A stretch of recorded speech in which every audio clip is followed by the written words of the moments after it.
Hello everyone, welcome to another post-match.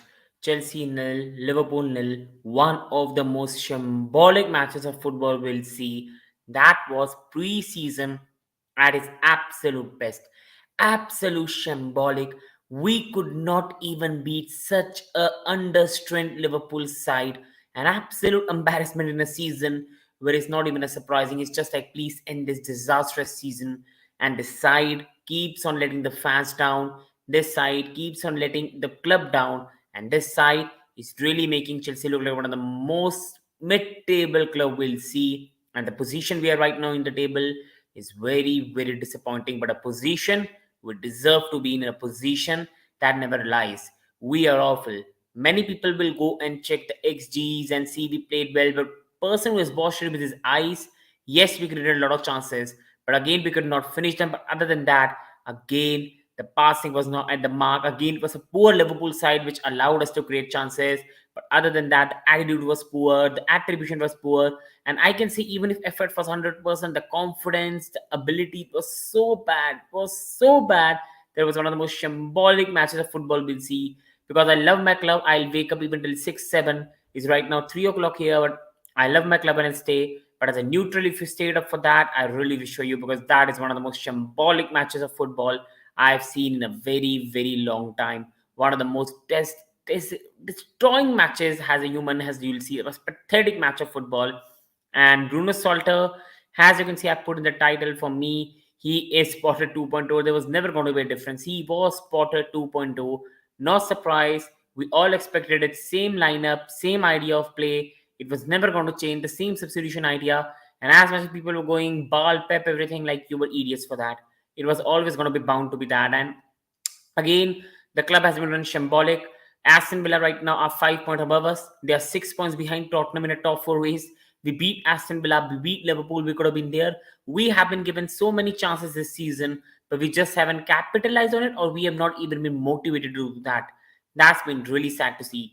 These players will raise their game for Real Madrid, we all know that, so that's not a surprise. But the way they are playing right now, even if they raise their game, that will be to get a bit of pride back in that match. Because right now, the way we are playing, the way players are going, there's no chance for us in hell to even give Real Madrid a fight. Kai Havertz, absolute shambolic player, and the way he's playing right now, I love him, but not anymore. He's making fans lose patience. So good to see N'Golo Kante back. But other than that, Joao Felix, everything he does on football pitch, but has no end product. You go towards the other aspect of the game, and again, poor. And the substitution, it looks like the management team has only one substitution idea, that is getting Conor Gallagher on and a particular player off. That's it. That's their substitution idea. Conor Gallagher on, and there's nothing else. There's players like Mason Mount at the bench. There's player like Pierre-Emerick Aubameyang frozen out of the team. But yes, Conor Gallagher is going to change the game against Liverpool at Stamford Bridge. What an intelligent brain. What an intelligent brain. And that was a bit of match reaction and everything. I'll cover a lot of topics, people. So please do hit the like button. It means a lot as well. And please subscribe to the channel if you haven't, people. These things mean a lot and will mean a lot to me as well. Now coming on to the first topic today, that is Bruno Salters. And as I've been speaking for some time, he is a Potter 2.0. He is a Potter 2.0. He's fully a Potter 2.0. An absolutely shambolic performance. It was just continuing on Potter tactics and nothing else. And people getting excited. It was never going to be the case with especially a person who's been so much under Graham Potter and is not even managing his career. It was always going to be we're going to follow the same tactics, the same substitution, and that was the case. Again, he had no idea except bringing Conor Gallagher on at 70th minute. You were waiting for inspiration. The inspiration never came. You saw the match, and again it was same old. Again, the changes came late. Again, there was in the second half we decrease as a side in terms of what we played in the first half, and that is a pattern we've been seeing with Chelsea. Play good half of football in the first half, come absolutely demotivated in the second half. Substitutions are Conor Gallagher coming on for some one player to change the game, and the next substitutions are coming on at 85th minute. That's been the pattern, especially when you've got so many talented players on the bench, and that's the way we have been going this season. It like nobody has idea how to change the situation. It's a disaster situation we are in right now. It looks like there's not even no positivity at the end of the tunnel. It's just like you're crossing a tunnel, and instead of a light, it's train coming and absolutely rolling upon you, and that's the way it's going on right now. Bruno Saltas is absolutely a Potter 2.0. He's not just being assistant. It looks like he has never managed in his career. He has no idea how to manage at this level. And very disappointing, but not surprising. We need to find interim very, very soon. An experienced interim that can really, really help us in the long term. Because right now, people is really going in a bad way. We need an experienced interim, or the season is going to end even more badly than we can really imagine. It's all Real Madrid or bust. And if Bruno Saltas is managing against Carlo Ancelotti, it's a disaster. He's not a Roberto Di Matteo. He is a person who has been under Potter, and Chelsea want to get away from Potter ball. So you have to get away from the person who were associated with that. You have to go with someone fresh, someone proper interim. Roberto Di Matteo was a person that was more fresh from Andre Villas-Boas, and a person that cared for Chelsea, loved Chelsea, and also he had players like Drogba, Ashley Cole, Peter Cech, and dressing room which was leaders. Right now, we have absolute bunch of kids in the dressing room, and we need an interim that is experienced to guide the ship. I don't care you bring a John Terry to just motivate this players to play for the shirt, but again, he's not experienced. You go and bring anyone who is experienced in this department, even when he goes hitting out of retirement.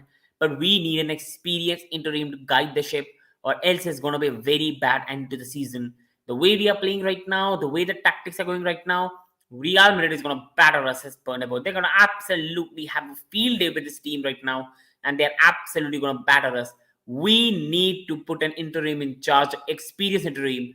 I know getting Nagelsmann or a Pochettino or someone is not going to be possible before the end of the season. So be it. So be it. But at least get there. Get an experienced interim who has been in this situation. He's managed someone. He knows how to handle a dressing room. And you end the season with some respect, some dignity, and you end it nicely. So we have to go and get an experienced interim, because what we saw today was an absolutely shambolic display of football, an absolutely shambolic display by Chelsea, and a display is better we just don't watch again, because that was horrific, people. It was absolutely horrific. Coming on to Kai Havertz and Joao Felix, both of them, this is just no end product. Kai Havertz, I'll discuss on him in a brief in the later in the video, but this guy is just making me lose my mind. I really think this guy has a lot of talent, but I think his mentality is not here to succeed. I think Kai Havertz's mentality is a massive, massive issue. Joao Felix is a fantastic footballer to watch. He's really good with his dribbles. He's really good with his good touches. But again, the guy has no end product. And especially if you're playing Havertz, Felix front two, there's never going to be goals. There's never going to be goals. We need Mason Mount. We need Raheem Sterling. We cannot play both Havertz and Joao Felix, whether people like it or not. They both are very similar type of players. They make the attack very one-dimensional. They both lack an end product. And I think if we play both of them, it's an absolute disaster in the making. We need Mason Mount, Raheem Sterling back, and one of Havertz and Felix to play, and one to warm the benches. Because right now, if both of these players play, it's just like we're never going to score a goal, even how much football we can play. Because these two guys in front of the goal and end product is very, very disappointing, man. I love Kai. I think Kai has a lot of talent.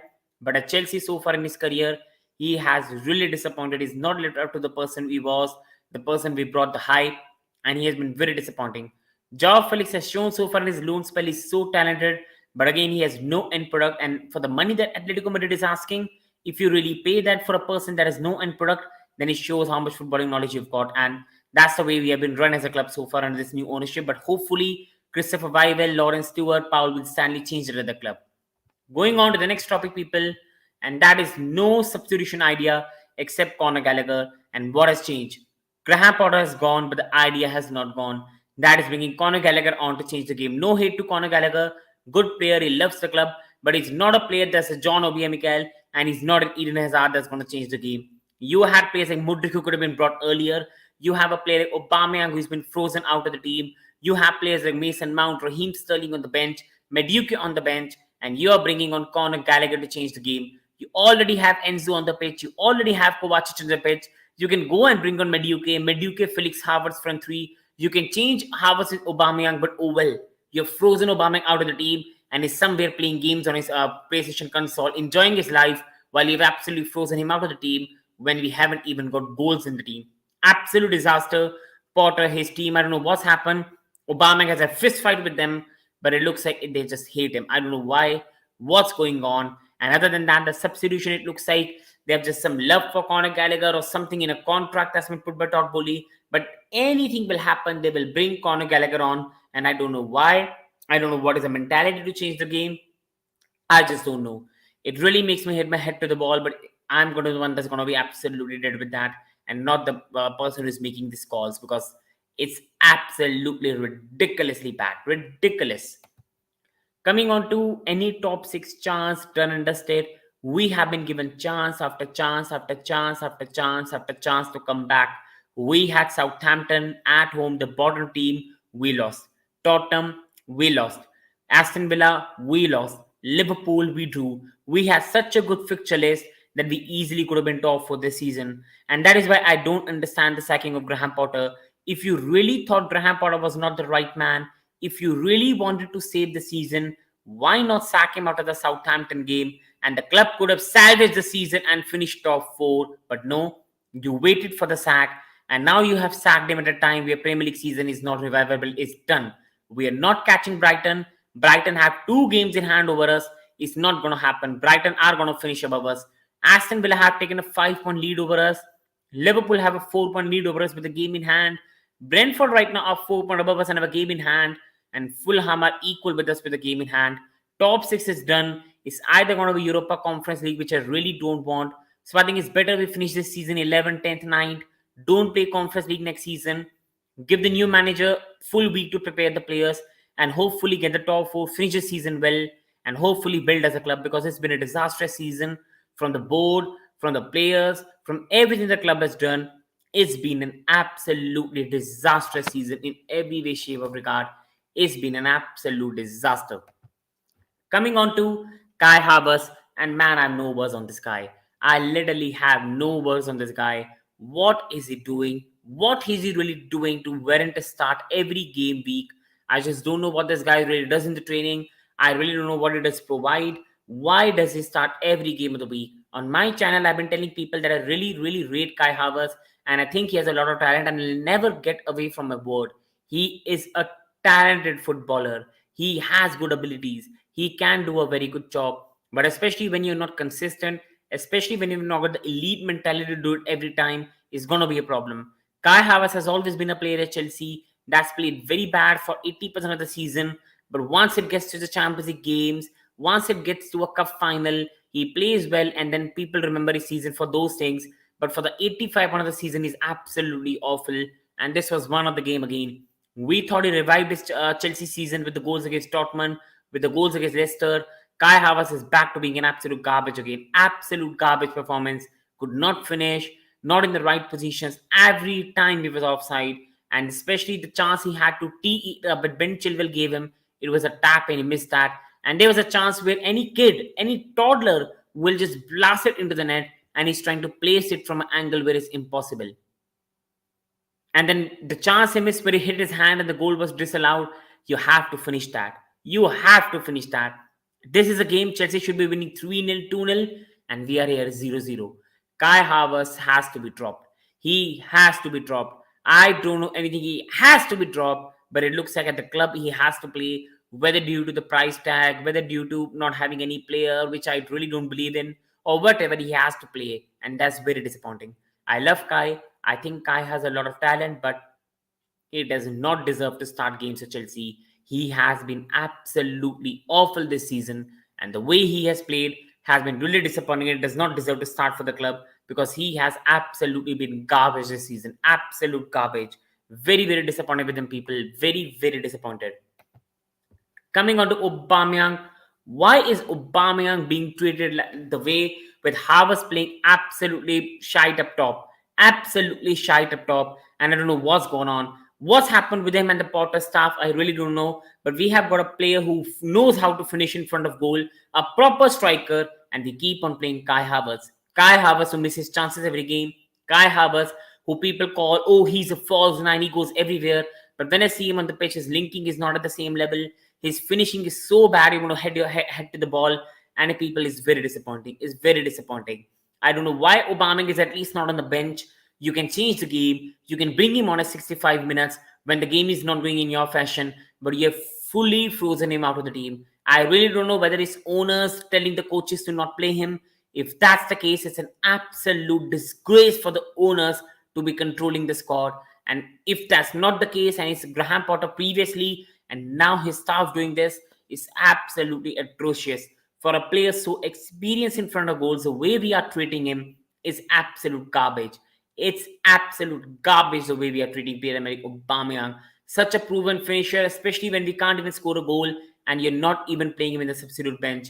It's absolutely ridiculous bad. But people, again, it's no point talking about it because it's looked like they have frozen him out. I don't know what's going on at the club, the way it's going on. Nothing really surprised about Chelsea right now. Nothing. Coming to Joao Felix, I think Joao Felix again played well, but again, there was just no end product. Again, he looked a very, very good player. He really, really kept the ball well. The way he ran past some Liverpool players, glided past him, that was good to see. But again, there was no end product. I still think Joao Felix can absolutely unleash as a player if he plays with a proper striker. Now, I don't know, will Chelsea ever have that? And if there's no proper striker, there's no benefit of signing him. But I think overall, he's a good footballer, but he just lacks the end products and very, very badly at that. He's a very, very rare goal scorer as well. So I think we have to see that. I don't think in any way the way he's performing, you want to pay 90, 100 million. But I think if you get a proper striker in, then yes, you can think about it. But so far in his Chelsea reign, he has played really well. But overall, his end product has been near to none, to be honest. And now, going on to N'Golo Kante, fully back, fully fit, and being a massive difference. N'Golo Kante was back on the pitch today, starting in the team, and he was fantastic today. He was everywhere on the pitch. He was dribbling the ball. He was running fast. He was running past Liverpool players. He was winning the ball back. He was making passes from the back, and he was so good to see, man. If this man is back and fully fit and firing and playing more games under his belt, I think we can at least end the season with some dignity and some positives for the new manager to enjoy. I think N'Golo Kante was so good to see, man. And he was fantastic today. N'Golo Kante was fantastic today. It was so good to see him on the pitch. When N'Golo Kante plays, Chelsea overall, in terms of pressing, in terms of what we bring to the table, we look a very different side. And N'Golo Kante really, really played well. It was really, really enjoyable to watch him. So happy to see N'Golo Kante back on the pitch. And for me, he really, really had a very good game against Liverpool. He controlled their midfield. He won the ball back. And for a player that's not really played game of football, full game of football for like a year, it was so good to see, man. That was so fantastic to see. And now, going on to the next one, that's Wesley Fofana. And I think it was so good to see Wesley Fofana back. It was fantastic to see Wesley Fofana back. I think he was very, very good today. He made some massive block. And football freaks, bigger to football freaks, no, bro, it was a shambolic game of football. Absolute shambolic game of football. Wesley Fofana really showed his importance today for me. He was very important. The blocks he made, the way he even gave Cucurella more calming presence in comparison to the match against Villa, I think that was so good to see. Wesley Fofana playing at the right centre back. He was very solid, good with the ball. He was sometimes attackingly as well. He was in the area, winning the ball. He really made some important blocks, especially the Fabinho shot, which was going in the net. And I think Wesley Fofana, when he's inside, he makes a massive difference. I think against Real Madrid, if Thiago Silva is fit, it has to be Fofana, Thiago Silva, Cucurella. Otherwise, Fofana, Koulibaly, Cucurella. But Wesley Fofana shows his importance. And that was a very, very good display by a very good young prospect. And a player, I think, in the summer that we got it right. And a very, very good player. He really had a good role. He really played well. And very, very happy to see Wesley Fofana do well. Going on Mason Mount, and I'm going to talk about it. What has he done to not even get substitute appearances? What has he done? The way he has been treated by Graham Potter and his staff, for a player who has been player of the year for 2 times at Chelsea, he's also one of the better goal scorers. He's 100 times a better finisher of the ball than Kai Havertz, a better end product than Kai Havertz. He can really come on the bench and make an impact. He loves the batch. He gives everything on the pitch. And the way we are treating him right now is an absolute shite. It's absolutely bullshit treatment of a fantastic player who is most probably a better goal scorer than Havertz and Felix. It's a shambolic treatment of Mason Mount. I really don't know why they're doing that, but it only shows how clueless, sorry to say, but Graham Potter and his staff are. They are absolutely clueless on how to select the team, and that is very, very disappointing to see. Coming on to now player ratings, people. Please, people in the comment section, please hit the like button and subscribe. And please, people, participate in the live chat and give your player ratings of the team performance today. Starting off with the goalkeeper, I think, to be honest, Kepa had not really much to do. He, for me, sweep well, and I think he had to be 6. Not bad, not good, nothing special, was not tested much.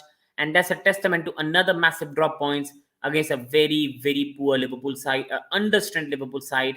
But the way the season has been going on, we could not even beat Colchester, to be honest. So Kepa for me has to be a 6, a fine performance but not really tested, fine with his ball keeping skills, and that's it.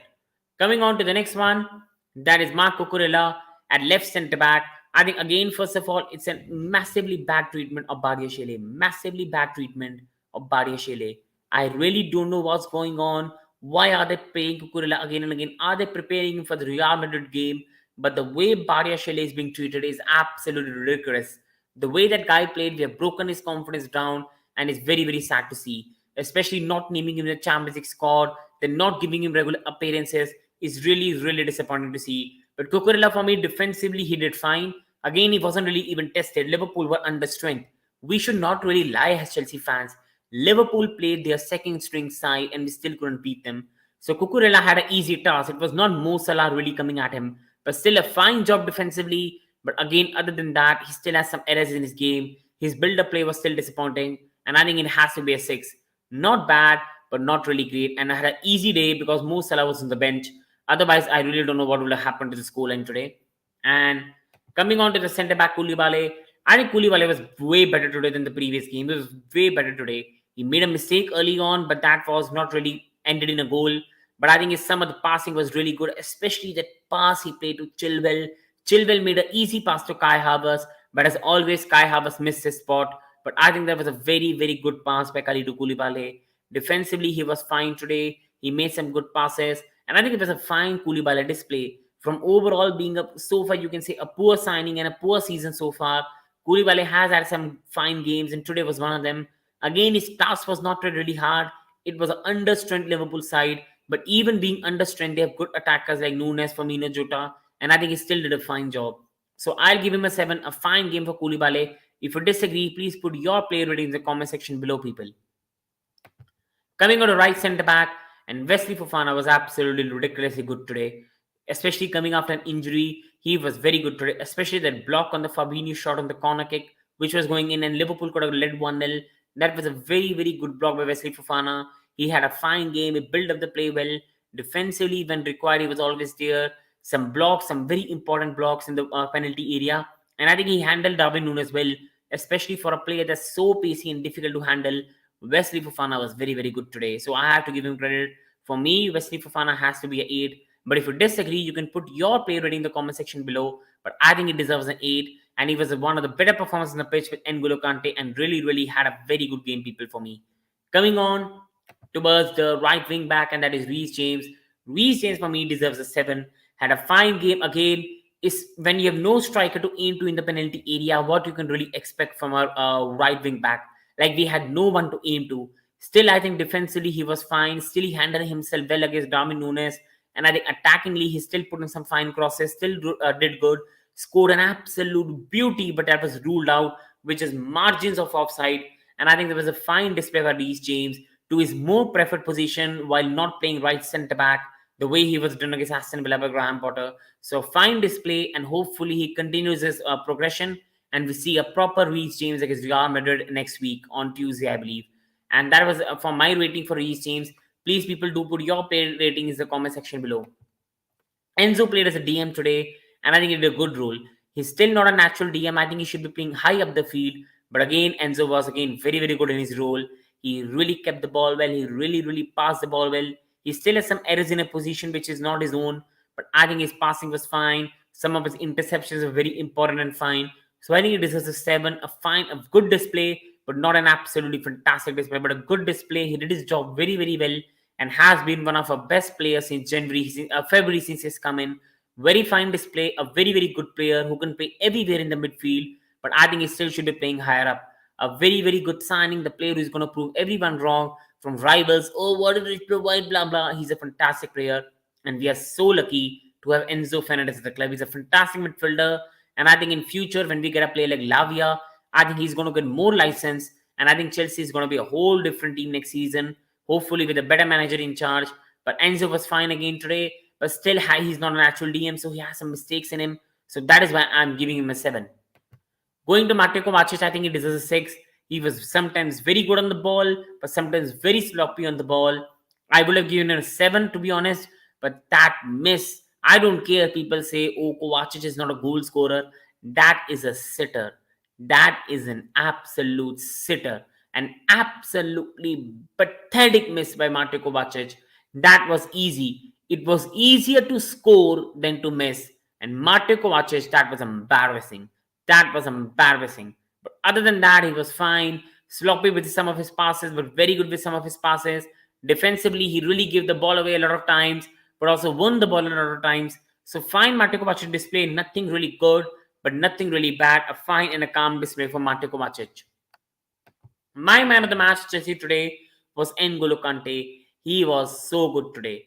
N'Golo Kante was just fantastic today. For a player that's literally playing a first full game of football since August, he was everywhere on the field again. Attackingly, whenever he had the ball, Liverpool were struggling to get near him, to get uh, put a tackle behind him because he was so quick. Defensively, whenever needed, he was there to make important interceptions. He was there to make important saves. He was with his passing was very very good as well. So I think N'Golo Kante had a very very good game today. I think he was my man of the match. It's so good to see him back and a player that can make a massive difference for the season going forward. A very good display by a world class midfielder and a player we have massively missed this season. And I think with Enzo Fernandez, N'Golo Kante, I think we have a good chance against competing against any side in the world, especially in the midfield wise. And N'Golo Kante for me had a very, very good game, people. A very, very good game today. And so good to see him back on the pitch. I think left wing back Ben Chilwell attackingly again was good. Defensively was not really tested. But again, Ben Chilwell had one very good opportunity. He really made a very, very good pass to Kai Havertz. But as Kai Havertz always does, he misses the chance. But again, a fine display by Ben Chilwell. Again, one of a fine performance in the side. And a player who has really been important so far and has been carrying the side attackingly in terms of creating chances. And that is embarrassing for a club like Chelsea. But Ben Chilwell, Reece James are the heartbeat of our sides, and they are much better footballers than some of our creative players up top. Coming on to Joao Felix, another fine display, another display where he was everywhere on the pitch, gliding past the opponents, really coming into the box, really hitting the shots as well. He was everywhere on the pitch, and that was a fine Joao Felix performance, but again, a very, very fine Joao Felix performance with no end product. Fine Joao Felix performance with no end products. I think since he has come to Chelsea, I've been saying this for a long time that again it was same old playing so well but missing chances. But again, I think Joao Felix is a fantastic player. He will be a very very good footballer. But is he worth 90 or 100 million for what he's done so far? No. I think once we get a proper, a top striker, then I think I can think of signing Joao Felix for 70, 80 million to be the creator. But other than that, I think signing him will be bad. But overall, he's a fine footballer. And I think again, he played a good game, but he has just got no end product right now in his game. Kai Havertz, 4. Again, so many chances to get the game over, and he was awful. I really don't know. I really think this guy is really talented. I think this guy has a lot of talent. I think he has a world-class potential, but his mentality is absolutely in the gutter. He only plays well for 1 month in a season, then goes missing, and that is very disappointing. Again today, he has so many opportunities to put Chelsea up in the game, to finish the game off, but he never did that. Some of his finishing techniques are so bad. There was a shot where even a toddler will blast it into the net, and he's trying to place that from an angle where it's impossible. It was awful. Absolute awful. I never understand what Kai Havertz thinks in front of goal. He either tries to be over smart, over arrogant, but it's so bad to see. In front of goal, Kai Havertz is one of the worst strikers, somewhat striker I've seen at Chelsea when it comes to hitting the shot at the goal. That was so poor again today. And a match where he had so many chances to get the victory, again he has caused us a match. And again, it's so disappointing to see. From a player with such potential, he's very awful in front of goal. Very, very awful. Coming on to the substitutes, Conor Gallagher, always substitute that comes in, has no impact, but still keeps being brought on as substitutes. Again, it's out of my mind. Coming on to Mudryk, he came on. I think he did well. When he came on, he really put some crossing into the box. He really dribbled well against Liverpool players, caused him some trouble. So more better Mudryk display than we have seen. And right now, it's better for us to use him as a substitute than a starter. He still needs to more acclimatize himself with the team, the surroundings, getting more match fitness. So it's better for us to bring him on a substitute in comparison to a full team starter, but a fine cameo. Coming on to Raheem Sterling, he had very less time, so I'll give him a 5. But I think overall we need him very, very badly from the games now on, because he's a very important player for us. And from the right wing, he can provide us a lot of help. And coming on to Bruno Salter, the interim manager, to be honest, he's just a Potter 2.0, the same old things, team missing chances, Conor Gallagher being the only proper substitute, that is the idea. The team, again, not really well structured. Again, the team missing a lot of chances. Again, the substitutions not bringing any inspiration. So again, it has to be a 5.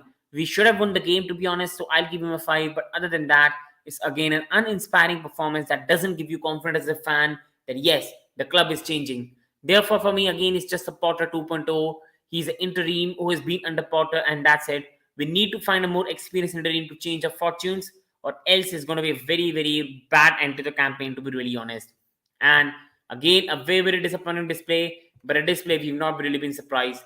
A match where we played understrength Liverpool with no Virgil van Dijk, no Trent Alexander-Arnold, no Mohamed Salah, to come out of it with a draw is an absolute embarrassment. Absolute embarrassment, people. It's an absolute embarrassing draw against one of the worst Liverpool side I've ever seen.